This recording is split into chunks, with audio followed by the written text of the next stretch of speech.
Hallelujah. यौम Kippur ये एक ऐसा त्योहार है जो मनाया जाता था बहुत पहले से। उस दिन इंसान लोग, वो लोग जो सबसे महान याजक है, वो क्या करता था, अति पवित्र स्थान में जाता था। सबसे पहले आपको समझा दे ये अति पवित्र स्थान क्या है। अभी का समय में हम लोग जब आराधना कर रहे हैं इस जगह में, हम लोग सबको एक साथ बैठ के और हम लोग एक साथ आराधना कर रहे हैं, एक साथ इस जगह में आ गए हैं, क्योंकि प्रभु यीशु मसीह अभी कोई और भेदभाव नहीं रखा है, बोले सब एक है। लेकिन उस टाइम में याजक भी था, महायाजक भी था और नॉर्मल मेंबर हर एक कोई था। और एक जगह होता था, सोचिए एक ये अगर रूम है, सिर्फ ये रूम को घोषित किया जाता था अति पवित्र स्थान, जिसका अंदर जो कोई नहीं घुस सकता, सिर्फ जो महान याजक है, जो सबसे बड़ा हेड पास्टर है, वो घुस सकेगा। और दरवाजा का बाहर कौन रहेगा, याजक, जो बाहर से प्रार्थना करेगा और बाहर में मोमबत्ती वगैरह धुना फुना जो रहता है सब जलाएगा और उसका खुशबू आसमान तक जाएगा, परमेश्वर तक जाएगा। और उसका पीछे और भी पुजारी लोग रहेगा और उसका पीछे जो नॉर्मल इंसान है वो लोग रहेगा। अब अति पवित्र स्थान में अगर कोई घुसता है और वो प्रस्तुत नहीं है, उसका अंदर में पाप है, उसका मन सही नहीं है, वो संग संग गिर के मर जाएगा। तो जो अति पवित्र स्थान में घुसता था उसका कमर में रस्सी बांध के घुसाया जाता। अगर रस्सी में टान पड़ा मतलब वो गिर गया, ठीक है, उसके ऊपर पवित्र आत्मा आया, वो गिर गया, वो मर गया। सो रस्सी बांध के भेजा जाता था। कोई भी अगर गिर गया उस जगह में वो मर जाएगा, उसको टान के निकालना पड़ता था। अगर कोई उस जगह में प्रार्थना करने गया, भेड़ का खून लेके जाया जाता था, उसको बलि का हिसाब से चढ़ाया जाता था। चढ़ाने का टाइम अगर मन में पाप आ गया, उसी जगह वो गिर के मर जाएगा, क्योंकि उससे पाप हो जाए। तो जो घुसेगा उस जगह उसको एकदम पवित्र रहना होगा, एकदम साफ रहना होगा, जरा सा भी इधर उधर ना होने से वो मर जाएगा। ऐसा नियम था। इस दिन को यौम किप्पुर का दिन में, इस दिन क्या होता था, एक्चुअली बलि के लिए ही था कि वो जो जानवर का बलि चढ़ाएगा वो पूरा देश बच जाएगा। एक कटा जाएगा जिससे उसका पूरा परिवार बच जाएगा, एक कटा जाएगा जिससे उसका पूरा देश बच जाएगा, उसका पूरा देश का पाप ठीक हो जाएगा। और नियम था कि जो जानवर को काटा जाएगा उसका जो खून है उसको बहते देना है।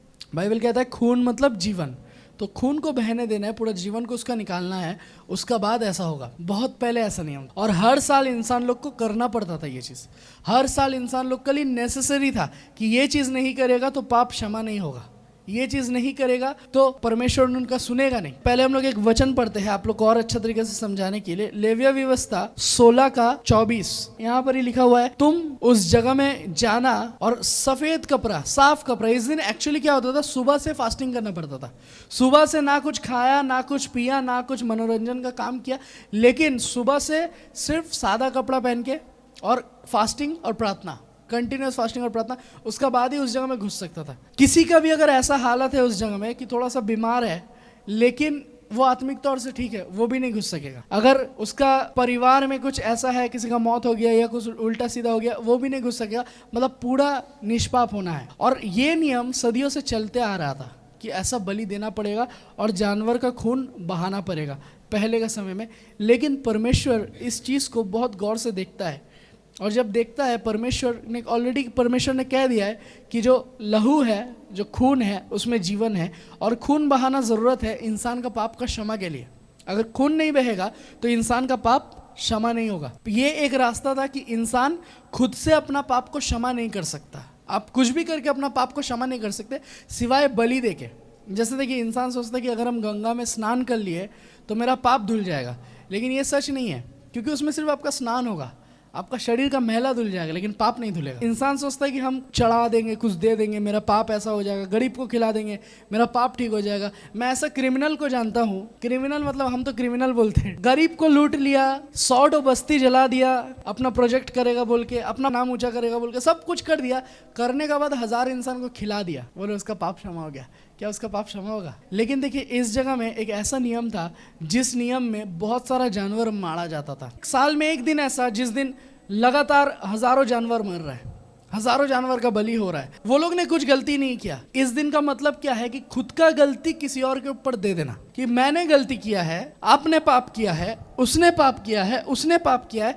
इन लोगों का पाप का वजह से एक जानवर को ले आना और उसको काट देना और उसका बलि चढ़ा देना। तो क्या हो रहा था इस जगह में? ये नाइंसाफी हो रहा था, हाँ या ना? ये नाइंसाफी हो रहा था उस जगह। और परमेश्वर ये चीज को देख रहा था। परमेश्वर देख रहा था कि इंसान क्या कर रहा है, क्या खिलवाड़ चल रहा है इस दुनिया में। परमेश्वर अच्छा तरीके से इन सब चीज़ों को देख रहा था। और जब ये सब चीज़ को देखता है, परमेश्वर कहता है कि ठीक है, मैंने ही कहा है, जो लहू है, जो खून है, उसी में जीवन है। तो मैं क्या करूँगा? मैं खुद पृथ्वी में जाऊँगा। आमीन। मैं खुद इंसान बनूंगा और मैं खुद इंसान बन के मैं अपने आप को पूरा दुनिया के लिए मारूंगा, मैं अपना लहू को बहाऊंगा और मेरा शरीर से पूरा लहू निकल के चले जाएगा और वो रहेगा फाइनल बलि। आमीन। आखिरी बलि वही रहेगा, आखिरी बलि, द लास्ट सैक्रिफाइस, ये मेरा वचन का टाइटल है। आखिरी बलि रहेगा प्रभु यीशु मसीह का। इस चीज़ के लिए आइज़ाया ने भविष्यवाणी किया। और पुराने टाइम में अगर आप इंडिया में भी देखोगे, इंडिया में भी बहुत सारा किताब है जिसमें आप देखोगे प्रभु यीशु मसीह के बारे में लिखा हुआ है। ऋग्वेद बोल लीजिए और भी जितना महाशिव पुराण, इन सबों में हो प्रभु यीशु मसीह के बारे में लिखा हुआ है कि यीशु मसीह आने वाला है, ऐसा कोई आने वाला है। ठीक है, ऋग्वेद पढ़िएगा, वहाँ पर ही लिखा हुआ है कि वो आएगा, उसको गाछ में टंगा के मारा जाएगा, लकड़ी में टंगा के मारा जाएगा, वो तुम्हारा मसीहा बनेगा। आमीन, हालेलुया। पहले से उसके बारे में भविष्यवाणी किया जा रहा था, आइज़ाया का किताब में लिखा हुआ था और भी बहुत सारा किताब में प्रभु यीशु मसीह के बारे में लिखा हुआ था कि देखो यीशु मसीह आने वाला है, यीशु मसीह आने वाला है, एक मसीहा आने वाला है, एक मसीहा आने वाला है जिसका लहू बहने से तुम्हारा पाप धुलेगा। और जब प्रभु यीशु मसीह आया, बहुत कोई समझा नहीं कि वो कौन था। आपको पता है लहू में जीवन है, जैसे मैं बोल रहा था लहू में जीवन है। अब हम लोग जब प्रार्थना का जो पानी लेते हैं, प्रभु ये तेरा लहू बन जाए, हम लोग क्यों बोलते हैं? साइंस कहता है वाटर इज लाइफ, मतलब पानी में जीवन है। तो हम लोग बोलते हैं कि यही पानी प्रभु यीशु मसीह का पवित्र लहू बन जाए, यही तेल प्रभु यीशु मसीह का पवित्र लहू बन जाए। पुराने नियम में क्या होता था, उसी लहू को लगाया जाता था, छिड़काया जाता था दीवारों में, स्प्रैंकल जिसको बोलते हैं, छिड़काया जाता था घर का कोना कोना में। और छिड़का के क्या करता था, ताकि घर में कोई भी प्रकार का शैतानी शक्ति ना घुसे। घर का इंसान लोग जितना पाप किया है, ये लहू छिड़कने से उनका पाप क्षमा हो जाएगा। शैतानी कोई भी जादू टोना कर दिया, कुछ भी कर दिया, यही लहू छिड़कने से वो ठीक हो जाएगा। लेकिन नया नियम में अभी प्रभु यीशु मसीह बोल रहा है और जानवर को मारने का ज़रूरत नहीं है। आमीन, हालेलुया। और ये सब करने का ज़रूरत नहीं है, बोल रहा है मैं मरा हूँ तुम्हारे लिए। अब जब हम लोग पानी लेते हैं और बोलते हैं प्रभु ये तेरा पवित्र लहू है, प्रभु का पवित्र लहू उसमें आता है और आप वही छिड़कते हो तो काम हो जाता है। आमीन, हालेलुया। जब आप उस तेल को लेते हो, वो तेल प्रभु यीशु मसीह का पवित्र लहू बन जाता है और उससे काम होता है। आप तेल लो या पानी लो, काम सेम होगा। आमीन, हालेलुया। जो भी चीज़ प्रभु यीशु मसीह का लहू बन गया है, प्रभु यीशु मसीह का लहू बनने के लिए प्रार्थना हो गया है, वो चीज़ में प्रभु का सामर्थ आ जाता है। आज एक ऐसा दिन, यौम किप्पोर, एक ऐसा दिन जिस दिन को बलिदान के रूप में रखा गया है कि बलिदान चढ़ाना है। क्या आज आप अपना जीवन को बलिदान चढ़ाना चाहते हो प्रभु यीशु मसीह के लिए? हम लोग कोई जानवर को नहीं चढ़ाना चाहते। परमेश्वर भयानक नहीं है, परमेश्वर खूबसूरत है। आमीन, हालेलुया। मुझे नहीं पता किसको कैसा लग रहा है ये वाला सुन के, लेकिन मैं आपको सच्चाई बताना चाहता हूँ। बाइबल ये चीज़ कहता है कि जब हम लोग प्रभु के पास आते हैं ना, प्रभु हमारा ज़िंदगी को सुंदर बना देता है। उतना सारा नियम को आपको फॉलो करने का ज़रूरत नहीं है। हम लोग आज भी प्रभु को जान गए हैं और प्रभु को जान जाने का बाद भी हम लोग 1000 रकम का नियम फॉलो करते हैं, 1000 रकम का चीज़ को सोचते हैं कि नहीं ये हमको करना होगा क्योंकि ये हमारा पूर्वजों ने हमको सिखा के गया है, हमें ये करना ही पड़ेगा क्योंकि ये मेरा माता पिता हमको बोल के गया है। बहुत कोई क्या करता है, किसी को भी परेशानी होता है, इतना लंबा चौड़ा मोमबत्ती चढ़ा के आता है, लेकिन क्या परमेश्वर को वो मोमबत्ती चाहिए? परमेश्वर क्या करेगा उतना, मतलब मोमबत्ती आग लगाना कहीं। बहुत कोई धूपकाठी जलाता है, धूपकाठी परमेश्वर क्या करेगा? बहुत कोई फूल चढ़ाता है, फूल तो चढ़ाइए ही मत, क्योंकि फूल उसको चढ़ाता है जो मर चुका है। और आप सोचते हो कि यीशु मसीह मर चुका, आप चढ़ा देते। यीशु मसीह मरा नहीं, वो जिंदा है। आमीन, हालेलुया। बहुत कोई चढ़ाता है, बहुत कोई अलग अलग चीज़ चढ़ाता है और सोचता है मैं अगर कोशिश करूंगा तो पाप क्षमा हो जाएगा, मेरा कोशिश से, मेरा मेहनत से पाप क्षमा हो जाएगा। बहुत कोई गरीब को खिला देता है, सोचता है गरीब को खिला देंगे मेरा पाप क्षमा हो जाएगा। लेकिन बाइबल एक चीज़ कह रहा है कि किसी भी चीज़ से पाप नहीं क्षमा हो सकता। तुमने जो गलती कर दिया है और सोच रहे हो कि क्षमा हो जाएगा, हम बच जाएंगे, नहीं होगा, क्षमा नहीं होगा। क्षमा एक ही रास्ता है, वो है लहू बहना पड़ेगा, खून बहना पड़ेगा। खून नहीं निकलेगा, क्षमा नहीं होगा। और खून ऑलरेडी निकल चुका है प्रभु यीशु मसीह का। आमीन।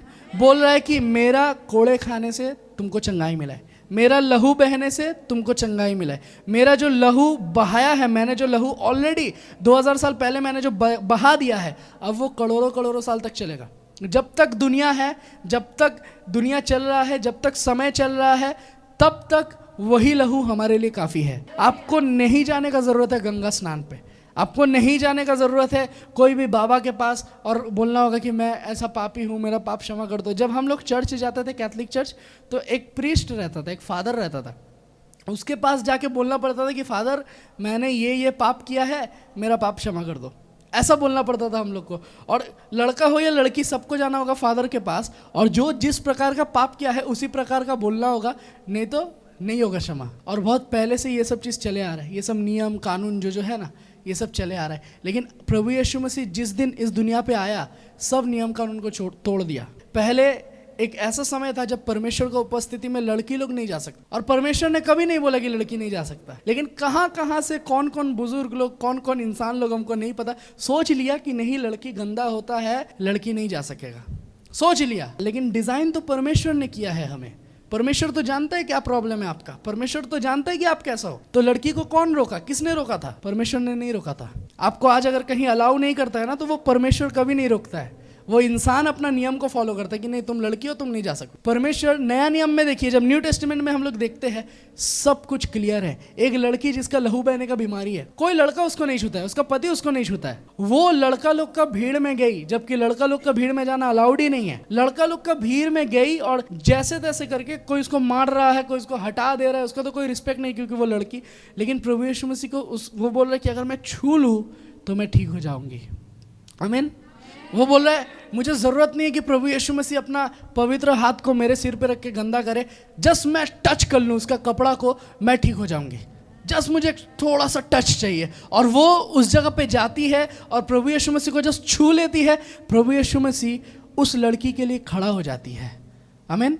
जिसके लिए कोई खड़ा नहीं हुआ, जिसके लिए कोई नहीं रुका, जिसके लिए कोई अपना काम को नहीं रोका, जिसके लिए कोई इंपॉर्टेंस नहीं दिया, प्रभु यीशु मसीह उसको इतना इंपॉर्टेंट समझा कि वो जो काम में जा रहा था, जाते जाते प्रभु यीशु मसीह रुक गया और बोल रहा है कि मेरे अंदर से सामर्थ्य निकला है, मेरे अंदर से पावर निकला है। चेला लोग बोल रहे हैं कि सब कोई तो आपको छू रहा है, आप कैसे करके बोल रहे हो कि किसी का अंदर गया है ये चीज़?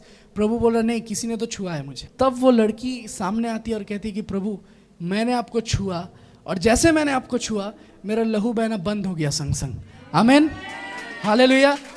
बोला जैसे मैंने छुआ, मेरा यही प्रार्थना था, मैं आपको छू लूँ तो ठीक हो जाऊंगा, मैंने छू लिया। प्रभु ने ये नहीं बोला कि मैं महान हूँ, मैंने चंगाई दिया। प्रभु बोल रहा है कि तुमने छुआ, तुम्हारा विश्वास तुमको ठीक कर दिया। आमीन। हालेलुया। बोले तुमने छुआ, तुम्हें ठीक कर दिया। अब इतना दिन जितना लड़का लोग प्रभु यीशु मसीह का साथ था, जितना इंसान था, वो लोग क्या सोच रहा था? लड़की आ ही नहीं सकता। वो लोग यही सोच रहा था कि लड़की आ ही नहीं सकता। लेकिन देखिए प्रभु यीशु मसीह ने नियम को नया कर दिया। प्रभु यीशु मसीह और भेदभाव नहीं रखा। प्रभु यीशु मसीह ने ऐसा नहीं किया कि तुम छोटा, तुम बड़ा, तुम ऐसा, तुम वैसा, सब सेम कर दिया प्रभु यीशु मसीह ने। अब लड़का का जितना अधिकार है, लड़की का भी उतना ही अधिकार था। अब लड़का अगर प्रार्थना में जा सकता था तो लड़की भी जा सकता था।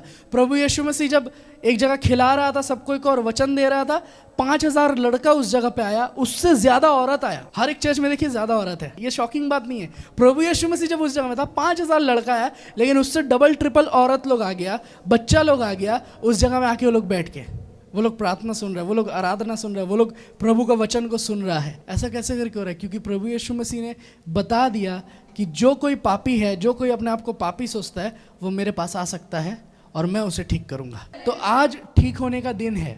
अगर आप अपने आप को सोच रहे हो ना, मैं पापी हूँ, मैंने कभी भी जिंदगी में कभी भी कुछ गलती किया है, प्रभु को जानने का पहले हो सकता है मैंने कुछ गलती किया, उसका क्षमा आज तक मिला नहीं है, प्रभु आपको बुला रहा है, प्रभु आपको पुकार रहा है कि तुम्हारे लिए कोई भेदभाव नहीं है। तुम्हारे लिए मैं तुमको जज नहीं करूंगा, तुम कैसा कपड़ा पहनते हो, तुम दिखने में कैसा हो, क्या पोजीशन है तुम्हारा। प्रभु यीशु मसीह ये सब देखता ही नहीं है। ऐसा नहीं है वो डॉक्टर है तो वो सामने है, बाकी अगर कोई डोम चमाड़े तो पीछे, नहीं, सब सेम, सब एक जगह। और प्रभु यही नज़र से देखता है और प्रभु चाहता है आप और हम भी यही नज़र से देखें। आमीन। हालेलुया। हम लोग इंसान क्या है, हमारे सामने अगर कोई लड़का आगे MBA करके, उसको एकदम ऐसे करके देखेंगे, उसके सामने थोड़ा खुद भी भौंदरो होने का कोशिश करेंगे। अगर हमारे सामने कोई पास्टर आके खड़ा हो गया, अगर हमारे सामने कोई बड़ा, कोई भी हाई पोजीशन, मंत्री बोल लीजिए वगैरह वगैरह, हाई पोजीशन का कोई भी आ जाता है ना, उसको हम लोग ज़्यादा रिस्पेक्ट देना पसंद करते हैं। और यही जगह अगर कोई होटल का वेटर आ गया, अगर कोई झाड़ू मारने वाला आ गया, अगर कोई भी ऐसा आ गया, उसको हम लोग जानवर का तरह करते हैं। बहुत कोई ऐसा है उसको जानवर का तरह करता है, लेकिन जो पोजीशन में है, जिसका पास थोड़ा पैसा है और भी पता नहीं क्या क्या, उसको इंसान ज़्यादा रिस्पेक्ट देता है दुनिया में।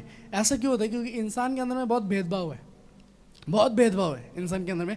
लेकिन आज का दिन एक ऐसा दिन है, परमेश्वर सिखा दिया कि बलि अगर ज़रूरत है, अगर पाप क्षमा का ज़रूरत है, तो सबको ज़रूरत है, सबको ज़रूरत है।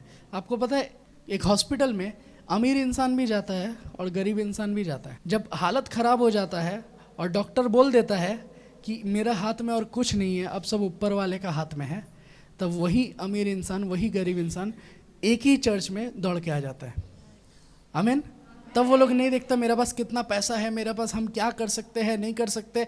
एक ही प्रार्थना रहता है दोनों का, हम दोनों का बात कर रहे हैं। एक ही प्रार्थना रहता है कि जैसे भी हो मेरा घर वाला बच जाए, मेरा बच्चा बच जाए, मेरा हस्बैंड, मेरा वाइफ, मेरा जो भी है बच जाए, वो ठीक हो जाए। जब परेशानी आ जाता है सो उस टाइम कोई भेदभाव नहीं रहता है, उस टाइम कोई परेशानी नहीं रहती। लेकिन जब आप दुनिया में चल रहे हो, जब आप दुनिया में जी रहे हो, अलग अलग तरीका का भेदभाव रहता है, अलग अलग तरीका का प्रॉब्लम रहता है हमारा। हम लोग को इससे प्रॉब्लम है, हम लोग को उससे प्रॉब्लम है, उसका कपड़ा से प्रॉब्लम है, उसका जूता से प्रॉब्लम है, उसका मुंह से प्रॉब्लम है, को अलग अलग प्रॉब्लम है। लेकिन आज का दिन एक ऐसा है जब आप ये सब प्रॉब्लम को भूल जाओ। आमीन, हालेलुया। आज का ऐसा दिन है जब हम लोग प्रार्थना, फास्टिंग, उपवास के साथ प्रभु के पास आए हैं।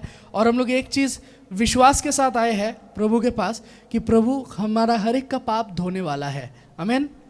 हम में से हर एक कोई का, हम लोग जितना कोई इस जगह में है, जान के रखिए हर एक कोई का अंदर पाप है। हमारा हर एक कोई का अंदर में कुछ ना कुछ गलती है। हम लोग कोई भी परफेक्ट नहीं है, हमारे अंदर कुछ ना कुछ ऐसा चीज़ है जिसको सही करना ज़रूरत है। हाँ या ना? क्या लग रहा है आप लोग को? क्या आप पूरा सही हो?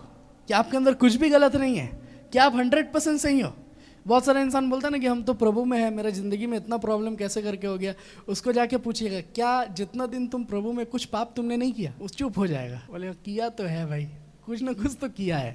ठीक है, उसी को पता है उसने क्या किया, लेकिन कुछ ना कुछ तो गलती हुआ है। हो सकता है पड़ोसी से झगड़ा कर लिया, हो सकता है किसी को मार दिया, हो सकता है किसी को चोरी कर लिया। जो इंसान सोचता है ना कि मैंने कुछ गलती नहीं किया, मैं पापी नहीं हूँ, मैं एकदम ठीक हूँ, बाइबल में लिखा हुआ है ऐसा इंसान सबसे बड़ा झूठा है।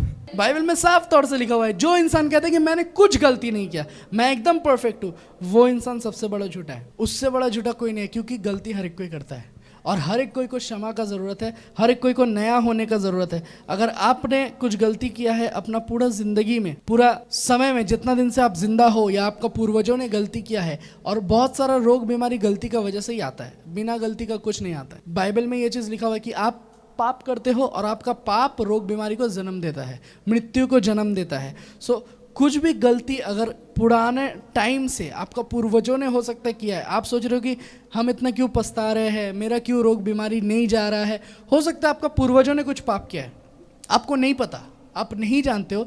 उसका जेनरेशनल सिन जो है, या जेनरेशनल पाप जो है, जो पीढ़ियों से पीढ़ी तक चले आ रहा है, आपको नहीं पता। उस बंधन को तोड़ा नहीं गया कभी, उसको तोड़ना पड़ेगा, तब आप ठीक हो गए। हो सकता है आपने प्रभु को जानने का पहले कुछ पाप किया था और प्रभु में आने के बाद आपने उसके लिए क्षमा नहीं मांगा, जिस वजह से आपको परेशानी चल रहा है, उसके लिए माफ़ी मांगना पड़ेगा प्रभु के सामने। हम लोग बहुत कोई ऐसा है ना कि हम लोग प्रभु को तो अच्छा तरीके से जान लेते हैं और कहते हैं कि हाँ प्रभु, मेरा जीवन तेरे लिए एक बलिदान के रूप में है, तेरे लिए एक सैक्रिफाइस है मेरा जीवन। लेकिन उनका घर में कुछ इवेंट होगा तो देखिए, इवेंट पता है सबका घर में इवेंट होता है, सबका घर में त्योहार होता है। जब कोई त्योहार होगा वो विश्वासी से कुछ और हो जाएगा। मैं एक विश्वासी को जानता हूँ, वो लोग हर साल विश्वासी रहता है, लेकिन होली के दिन थोड़ा सा हिल जाता है, थोड़ा सा इधर का कनेक्शन थोड़ा सा खराब हो जाता है, भूल जाता है कि हम कौन है। गए उन लोग का उधर प्रार्थना में, और हम लोग भी चलाक थे, होली के दिन ही प्रार्थना रखे थे। सो जब उनका पाड़ा से घुस रहे, देख रहे जो उम्रदार था वो देख रहे नाच रहा है, हम पूरे नाच रहे, ये तो चल नहीं पाता था, बोलता था पैर में दर्द है, हम लोग प्रार्थना कर रहे, उपवास रख के, खा रहे पी रहे नहीं, भूखा है, वो नाच रहा है। घुस के देख क्या, वो बोला भांग पिया। बोला साल में तो एक बार है बाबू, वैसे हमको समझा रहा है, साल में तो एक बार है, पी लेते हैं, जोर जबरदस्ती पिला दिया। हम बोले जोर जबरदस्ती नहीं पिलाया, आपका भी मन में इच्छा था इसीलिए आप पिए हो। बहुत कोई ऐसा है, जब कुछ भी त्योहार आता है त्योहार में मगन हो जाता है। बहुत सारे क्रिश्चियन भी है, आज बहुत सारे क्रिश्चियन बदनाम है, क्यों पता है? क्योंकि दिसंबर आने से वो लोग को बोतल चाहिए, दिसंबर आने से वो लोग को चाहिए, पाड़ा में देखिएगा गाना चलेगा। क्यों? वो लोग भूल जाते कि वो लोग क्रिश्चियन है। वो लोग जो बोलते हैं कि मेरा जीवन बलि का तड़ा हम चढ़ा दिए हैं प्रभु यीशु मसीह के सामने, परमेश्वर के सामने रख दिए, बहुत कोई भूल जाता है ये सब टाइम में। मैं नहीं चाहता हूँ कि हमारा जीटीएन फैमिली से कोई भी ऐसा करे, जीटीएन फैमिली से कोई भी ऐसा करे, ये चीज़ हम लोग नहीं चाहते। अगर आप प्रभु में आए हो, अगर आप प्रभु में मजबूत तरीक़ा से हो और प्रभु को आप पकड़ लिए हो, तो इन सब त्योहारों में भी प्रभु यीशु मसीह को मत भूलिए। बहुत कोई प्रभु को जान लिया है लेकिन अपना मुंह ढाक के घूरेगा पूरा दुनिया में। बहुत कोई प्रभु को जान लिया है लेकिन फिर भी अगर उनका घर में बच्चा हुआ, अगर उनका घर में नया शादी हुआ, अगर उनका घर में कुछ भी अगर हुआ, बोलेगा हम लोग का ये रस्म है, ये रस्म हमको करना होगा। हम लोग का ये वाला है, ये करना होगा। अगर प्रार्थना नहीं करते किसी का दम नहीं है कि बच्चा हो जाए। अगर प्रार्थना नहीं करते किसी का दम नहीं है कि चंगाई हो जाए। अगर प्रार्थना नहीं करते इंसान का मौत हो जाता है। ऐसे ऐसे इंसान लोग के पास हम लोग गए हैं कि लास्ट स्टेज डॉक्टर बोल दिया 24 घंटा बाकी है। ये सुनिए बहुत इंपॉर्टेंट है। हम लोग का कमरडांगा में एक नानी थी, लास्ट स्टेज 24 घंटा है, डॉक्टर बोल दिया, और क्योंकि 24 घंटा है वो लोग सब ट्राई कर लिया, अब बोल रहे हैं प्रार्थना करो। फिर भी हम लोग गए, प्रार्थना दिए, प्रार्थना करने के बाद हॉस्पिटल से छुट्टी हो गया, ठीक हो गया, चंगाई हो गया। जो 24 घंटा था वो बहुत सारा साल में बदल गया, वो घर आ गया, लेकिन हम लोगों को नहीं पता कि वो ठीक हो चुका है। हम लोग तो सोच रहे नानी हो गया, लेकिन नानी तो घर आ गई, हम लोगों को नहीं पता। बाद में पता चलता है कि नानी घर में है, वो ठीक हो गई, चंगाई हो गई। अब हम लोग प्रार्थना किए, ठीक हो गया, वो जाके कुछ बिगड़ के आई है, 10 दिन का बाद उसका मौत हो गया। क्यों ऐसा हुआ पता है? क्योंकि चंगाई किसने दिया? वो गया किसका पास? देखिए, आप प्रभु के साथ अगर भेदभाव करोगे, अगर आप बोलोगे कि नहीं मैं तो उधर चढ़ा दिया हूँ, मैं तो उधर ऐसा कर दिया हूँ, तो प्रभु आपको क्यों चंगाई देगा? तब चंगाई लेने भी आपको उधर ही जाना चाहिए था। अगर आपका ठीक यहाँ से हो रहा है और आप धन्यवाद कहीं और जाके दे रहे हो, तो प्रभु आपको क्यों देगा? मैं ये चीज सबको बोलना चाहता हूँ। अगर प्रभु आपको चंगाई देता है, अगर प्रभु आपको ठीक करता है, अगर प्रभु आपका जीवन में काम करता है, प्रभु को पकड़ के रहिए। मैं नहीं बोल रहा हूँ कि आप क्रिश्चियन हो जाइए, लेकिन अगर प्रभु आपको ठीक कर रहा है तो प्रभु से प्यार करिए। प्रभु अगर आपका जीवन को बदल रहा है तो प्रभु को पकड़ के रहिए। एक मिट्टी का पुतला में कुछ नहीं है, इस लकड़ी का क्रॉस में भी कुछ नहीं है, लेकिन इस जगह में कुछ है। आमीन, हालेलुया। हमने प्रार्थना किया है इस जगह में, इस जगह में प्रभु का उपस्थिति। प्रभु कह रहे हैं जहां 2 या 3 मेरे नाम से मिलित होगा वहां प्रभु का उपस्थिति होगा। तो जान के रखिए, प्रभु मूर्तियों में नहीं है, प्रभु कोई लकड़ी का क्रॉस में नहीं है, प्रभु कोई दीवारों के अंदर या कोई भी जगह में प्रभु यीशु मसीह नहीं है। लेकिन जिस जगह में प्रार्थना होगा, जिस जगह में आराधना होगा, जिस जगह में उसका दास रहेगा और आराधना करेगा, उसी जगह उसका उपस्थिति आएगा। आमीन, हालेलुया। आज हम लोग फिर से आराधना करेंगे, फिर से हम लोग प्रार्थना करेंगे। और एक चीज़ जान के रखिए, हम लोग जब आराधना करते हैं, आज पाप क्षमा के लिए हम लोग प्रार्थना करेंगे, ताकि हमारे जीवन में पूर्वजों के द्वारा और जो चीज़ के भी द्वारा अगर हमारे जीवन में कुछ भी पाप ऐसा है जो अटका पड़ा है, जिसका वजह से रोग बीमारी आ रहा है, जिसका वजह से प्रॉब्लम आ रहा है, वो सब पाप दूर हो जाए। आमीन, हालेलुया। आपके विरुद्ध में अगर कोई तंत्र मंत्र कर रहा है, आपके विरुद्ध में अगर कोई ऐसा प्लानिंग कर रहा है जिसके द्वारा आपको क्षति हो सकता है, हम लोग उस चीज के लिए प्रार्थना करेंगे ताकि परमेश्वर उन सब चीजों को तोड़े। आमीन, हालेलुया। आइए हम लोग खड़ा हो जाते हैं।